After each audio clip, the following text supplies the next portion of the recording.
Welcome to the 2020 Core77 Design Awards. My name is Natasha Blum, and I'm honored to serve as this year's jury chair for the service design category. I am the founder and principal director of Blumline, an insights-based innovation studio in the Bay Area, California, where my team and I lead human-centered strategic design for health and well-being, mobility, and cultural transformation. For over a decade, I've worked across design disciplines: service, environment, digital and physical products, organization, and brand, with industry, nonprofit, and government to bridge knowledge and craft for positive impact. It is an honor to contribute to the celebration and evolution of design through this year's awards. Thank you to Core77 for your commitment to the craft of design.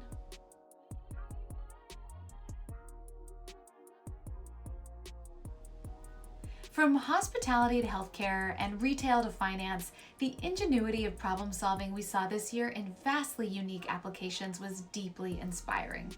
As we adapt to the many service challenges we now face in response to the coronavirus pandemic, we will need both the skills and spirit of service designers. I'm delighted to introduce this year's jury, with whom it was a joy to explore our current climate in service design and the incredible strides you all have made in the field. Hi everyone, I'm Tracy DeLuca. I am the founder of How Might We Design, which is a creative consultancy focused on global transformation of clinical and everyday mental health. I work on projects such as redesigning the psychiatric inpatient experience at a large healthcare provider, as well as creating a new business offering to support student mental health and equity for students of color on college campuses. And soon I will be relaunching my podcast, Results May Vary, which looks at using the skills and tools of design and applying them in your everyday life. So I am very honored to be invited to judge this year's Core77 Design Awards. And I've been so inspired by the submissions that I've seen in the service design category. Thank you so much for having me, and I look forward to announcing the winner. My name is Sunita. I'm a design lead at an agency called Idean. I guide hybrid teams through fast-paced projects across industries like healthcare, education, e-commerce, transportation, and technology. For the past decade, I've also mentored students at the Stanford D School for a course called Extreme. Here I help graduate students design products and services that are low cost and sustainable, and they do this for developing countries. It's been such an incredible experience to review your submissions for the Core77 Design Awards in the service design category. I have worked alongside Natasha, Tracy, and Markos, and it has been awesome to do so, and an absolute honor. I cannot wait to share the results with you. Hi everyone, my name is Markos Grohmann, and I'm a research and strategy lead at Google, where I work on translating research into new products and services, working across multiple teams for the Google Assistant. Prior to this role, I was principal director at Frog San Francisco, where I ran the design research practice, as well as global projects aiming to develop human-centered solutions for new products, services, interaction, and company ventures. I'm very proud to be a part of the judging team for this year's Core77 Awards, and to have the chance to review all your outstanding submissions for the Service Design Award category. I'm even more excited to share the results with you today.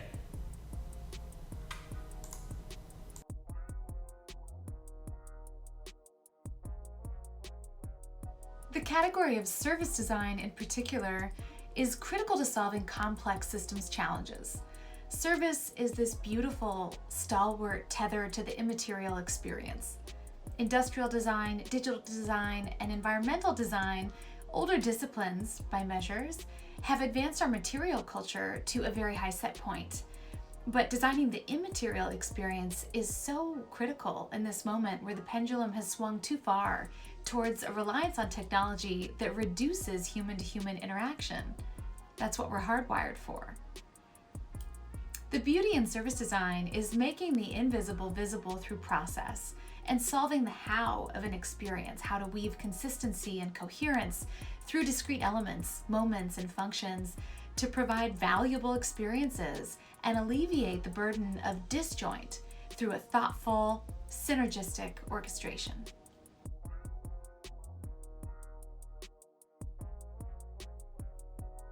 Before we even started judging, we got together as a team to determine what was the criteria set that we were going to judge our entries against.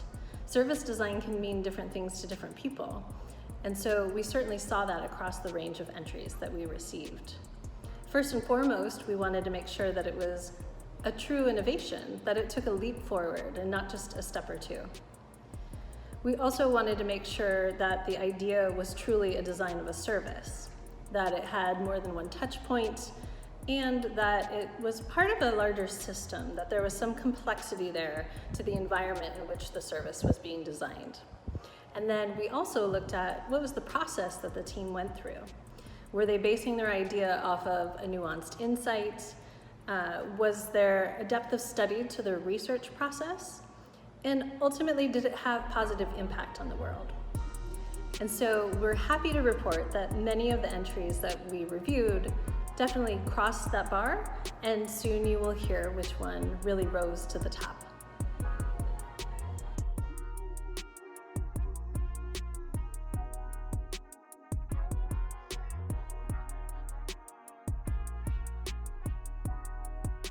How do you provide healthcare practitioners who really struggle at the moment and are close to burnout? How do you provide with something that they can just have a moment to recuperate and recover? Where it does feel like a feature of a larger service design experience for me. I kind of struggle with it because it feels like I've seen this thing like again and again, and it feels like a very old idea, and I think it's really hard to solve. All these workshops that I run with all these people were just like the first brainstorming idea that comes out is let's create an app for it. You know, like because we are in this digital world. What could be better, not necessarily what's totally broken, but trying to bolster both sides of that service equation. I just don't, the solutions are maybe where they should be for students, but maybe not where they should be if it were industry.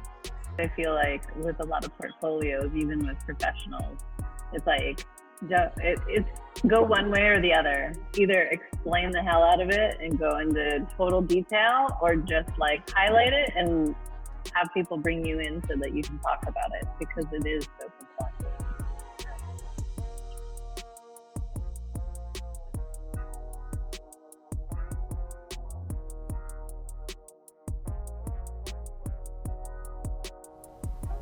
Let's briefly look at how we defined the criteria for the student award entries to be able to review and evaluate the numerous submissions in this category and compare them with another. So for this category, we discussed how the submissions hold true to being a service at their core and going beyond a focus on interaction design or industrial design. Additionally, we reviewed the novelty of that service idea as something that pushes the edges of what that service is offering in an existing market solution, and how this idea can have a positive value if it was further implemented. In addition, we discussed the process the student team undertook to build their case, how the service is founded on underlying research and research insights, and how the whole submission or website or attached PDF are combined in telling a story and a narrative. And lastly, how this piece of work would look if we were reviewing a portfolio for hiring someone for a service design role. So we're pleased to say that there was a lot of submissions in the student category, and the quality of the projects was at an extremely high level. We're very happy to announce Ictus with a notable nomination in the student category. Ictus captured our attention by offering a new service idea in the museum space that is traditionally not easy to innovate in. The most successful innovations in that space focus on embedding new technologies like AR or VR into the guest experience. So Ictus is an interesting concept because of its simplicity to fully engage museums guests in an experience that is typically more passive by shifting their attention to actually engaging with the artwork and engaging with the painting by themselves. So we like the idea of creating a new service by changing behaviors in this predefined space. This is a lovely idea and has potential to grow further. So well done, Team Ictus. Our next notable is the Core Patient Care System, a senior thesis project by Jesse Palma at Purdue University that targeted a critical problem in our healthcare system: young people with chronic conditions trying to navigate their care with a broken patient health record system. Working in healthcare myself, designing for people with chronic conditions, I was especially impressed and commend your focus in this critical area. Our jury was impressed with the quality and breadth of research into the problem space and the multi-touchpoint service solution: a universal patient platform, smart insurance card key, and access hubs. Well done, Jesse Palma, on this integrated EHR/PHR challenge and on empowering people to effectively manage their own healthcare journey. Really appreciated the DELIBERATION concept for offering a new service to support institutional caregivers for the elderly, as we know what a tremendously challenging role it is to carry over years. We particularly like the DELIBERATION approach that the team took by unfolding a process from initial brief to a paper prototype to then running contextual research and then building the physical prototype with different levels of fidelity to then test the idea with actual caregivers who gave further input into the experience.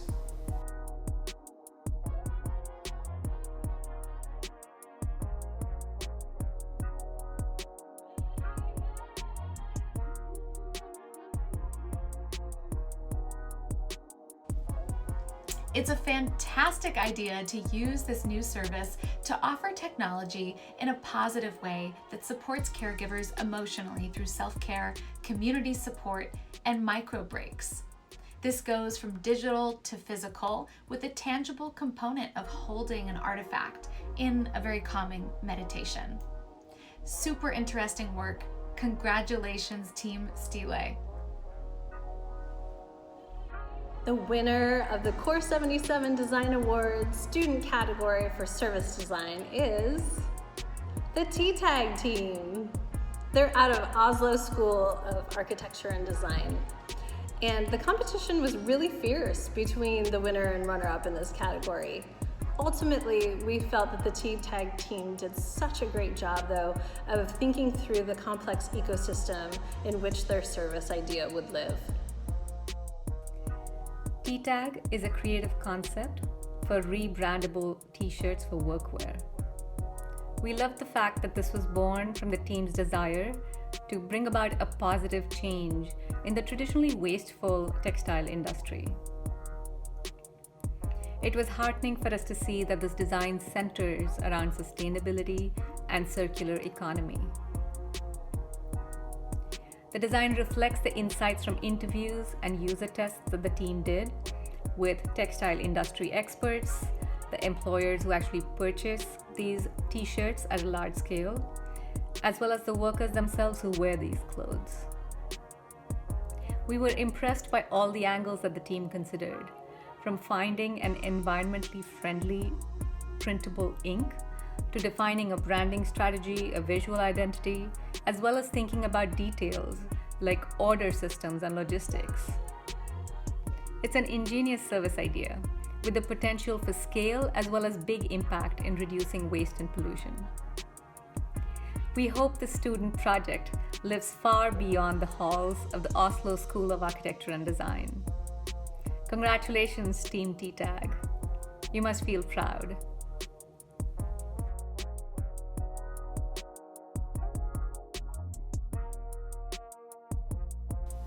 We had the chance to review some truly outstanding submissions in the professional category. It was key for us to align on the rigor of the process, the research conducted, the depth of the work, and the way it was communicated as criteria for the Service Design Award category.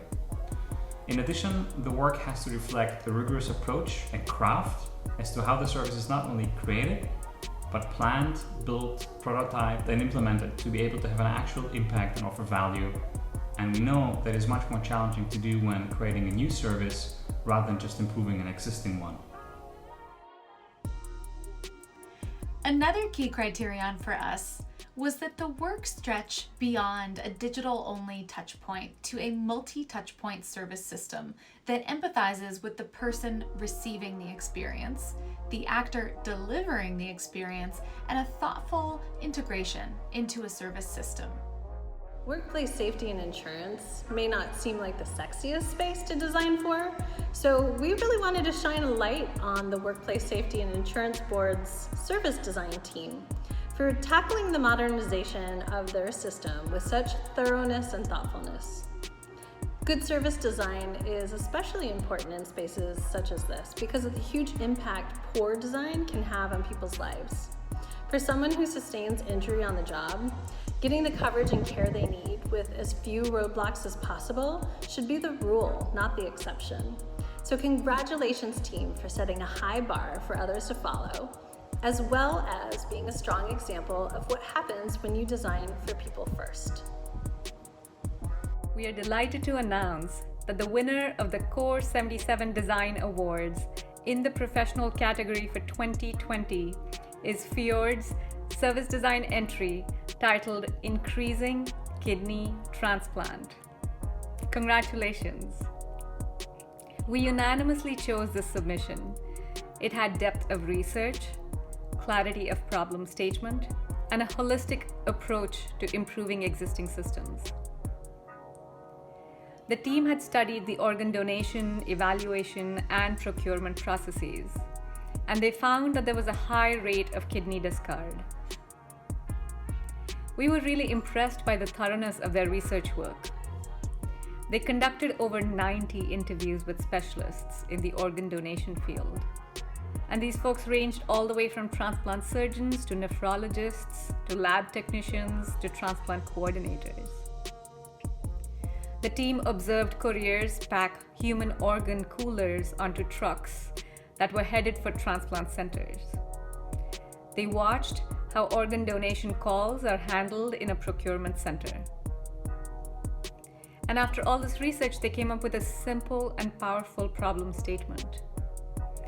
How might we decrease kidney discard and improve national allocation and evaluation processes? It was heartening to see the team tackle the problem of kidney discard rates with a multi-pronged approach. They designed technological improvements that converge many manual organ procurement and allocation processes into a single place. They looked into the policy and performance incentives, and they also analyzed the behavioral psychology to better understand the decision-making processes for clinicians and patients around organ acceptance. Then they designed ways to reduce biases that arise from risk aversion and the availability of organs. This submission was an absolute delight for us to review and discuss. A big congratulations to the entire team that worked on it.